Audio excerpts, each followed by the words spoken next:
네, 나경철 뉴스캐스터와 함께합니다. 어서 오세요. 안녕하십니까. 자, 첫 번째 이슈는요. 네, 요즘 뭐 밤늦은 시간에 강남이나 홍대 같은 번화가를 보게 되면 택시 잡지 못해서 발 동동 구르는 분들 어렵지 않게 볼 수 있습니다. 정말 이건 난이라고 표현한 게 딱 맞는 거예요. 저도 이제 몇 번 경험했는데 힘들더라고요.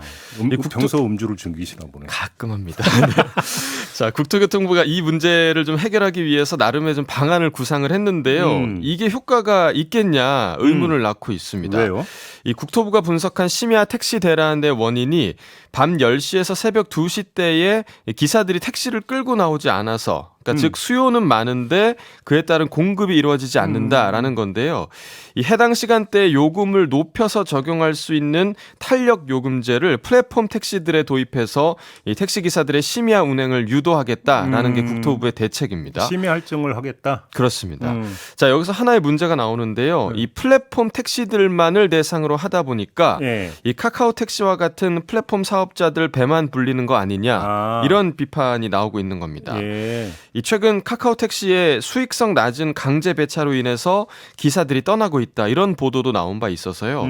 이 플랫폼 사업자들이 기사들에게 제대로 이익 배분을 하고 있는지 같이 좀 점검이 돼야 실효성 있는 대책이 될 것 같고요. 또 이 플랫폼들이 운영하는 고급 대형 승합 택시 안에서는 이미 이 평소 요금의 0.8배에서 4배까지 받을 수 있는 탄력 요금제가 시행이 되고 있거든요. 이걸 일반 택시들에도 확대를 하게 되면 지금과 같은 이 고물가에 실질적인 택시 요금 인상 효과로 이어질 수 있다, 이런 우려도 나오고 있습니다. 이미 심야 할증이 있기 때문에 중복 적용이 되면 또 부담이 큰 건 또 사실이거든요. 이 국토부 관계자는 국민이 수용할 수 있는 범위에서 요금의 절충안을 찾겠다라고 했는데 이 기사분들의 고용 환경 개선할 수 있는 실질적인 방안을 포함해서 조금 더 좀 근본적인 해결책이 찾아져야겠다, 이런 생각이 좀 듭니다. 개인 택시 같은 경우는 넉 달 가운데 세 대는 심야 안 나온다는 거 맞습니다. 네. 자, 두 번째 이슈는요. 네, 윤석열 대통령이 아주 힘주어서 몇 번이고 좀 강조했던 부분이죠. 반도체 인재 양성하자. 자, 이 부분 위해서 그 여러 정부 부처가 움직여줄 것을 주문하기도 했는데, 그런데 이 정작 반도체 고급 인력 양성 사업의 예산이요 36%나 깎인 것으로 나타났습니다. 그래요? 자, 어제 그 정의당 정책위원회에서 공개한 자료에 따르면 지난해 5월에 발표된 문재인 정부, 그러니까 지난 정부죠. 문재인 정부 반도체 산업 육성 종합계획 K 반도체 전략에는 이 민관 공동 투자 방식으로 2023년부터 10년 동안 총 3,500억 원 투입하는 석박사급 반도체 고급 인력 양성 사업이 포함되어 있었습니다. 그런데 지난달 15일에 정부가 주최한 반도체 산업 생태계와 인재 수요 토론회에서 공개된 이 교육부 자료에는 이 예산이 2,228억 원으로 36.3%나 축소가 됐다는 거죠. 이 관계자는 이러한 연구개발 관련 사업의 예비 타당성 조사를 거치게 되면 예산 삭감이 일반적이고 또 평균적으로 삭감되는 정도보다는 오히려 많이 편성된 거다, 이렇게 설명을 했는데요. 그럼에도 불구하고 정부에서 그야말로 드라이브를 걸고 있는 사업에 관련 예산이 축소되는 건 쉽게 이해할 수 없다, 이런 지적이 나오고 있습니다. 특히 전문가들은 한 목소리로 이 석박사급 인력의 중요성을 강조하고 있거든요. 맞아요. 그래서 혹시 이 그 문재인 정부의 K 반도체 전략이라는 사업이 전 정부에서 계획된 사업이라서 그런 거 아니냐, 이런 지적도 지금 나오고 있습니다. 그러니까 현 정권의 주요 정책 목표보다 전 정권 지우기가 더 우선순위에서 앞서는 거 아니냐, 이런 거죠.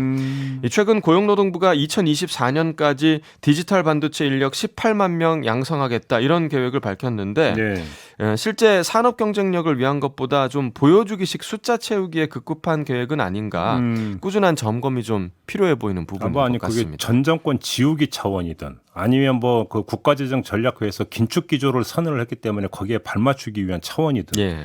근데 뭔가 앞뒤는 맞아야 될 거 아니에요. 그렇죠. 네, 가장 주력하는 사업인데. 반도체 인재를 그럼 어떻게 육성할 건데요? 그러니까 수도권 그 규제도 좀 완화했잖아요. 완화하겠다는 발표를 했는데 그거에 발맞춰서 가야 되지 않을까 좀 생각이 듭니다. 이제는 정책 부분에서도 뭔가 앞뒤가 안 맞는 게 좀 계속 나오네요. 자, 마지막 이슈 가보죠. 자, 어젯밤 9시 기준 코로나19 신규 확진자 아마 많은 분들 놀라셨을 것 같습니다. 7만 497명으로 집계됐습니다. 그러니까요. 최근 4만 명대가 최대였는데 확 늘었죠. 이 자정까지 나온 확진자까지 집계가 되면 확진자 수 더 늘어날 것 같은데요.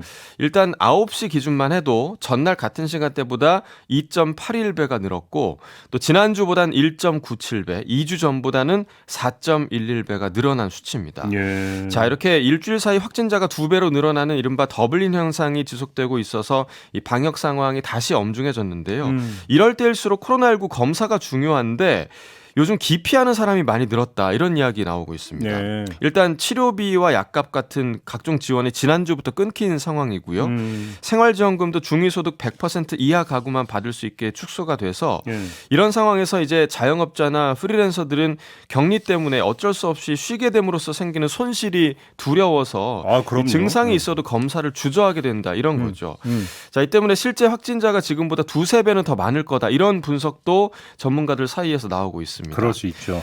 시민들의 자율과 책임에 맡긴다라는 과학 방역이 본격적으로 이제 시험대에 오른 건데 시험 볼 때 우리가 처음부터 정답 맞추는 것도 중요하지만 오답이 됐을 때 오답 노트 만드는 것도 중요하잖아요. 네. 혹시나 정답이 아닌 것 같으면 이 시민들의 안전에 있어서만큼은 좀 고집 부리지 말고 상황에 맞게 좀 기민하게 움직이는 게 진짜 과학 방역이 아닐까 생각을 해봅니다. 소소한 거지만 제가 얼마 전에 요양원을 가려고 요양원 가면 이제 진단 키트를 내야 돼요. 한 줄짜리를. 예. 그래서 검사했는데 2개들이 10,000원을 받더라고요. 아, 키트가요? 네. 네. 오미크론 한창 유행할 때 제가 5개들이 6,000원에 산 적이 있었거든요. 네네네. 가격도 이게 만만치가 않더라고요. 알겠습니다. 네. 너무 소소했나요? 아닙니다. 마무리하겠습니다. 나경철 뉴스캐스터 수고하셨습니다. 네, 고맙습니다.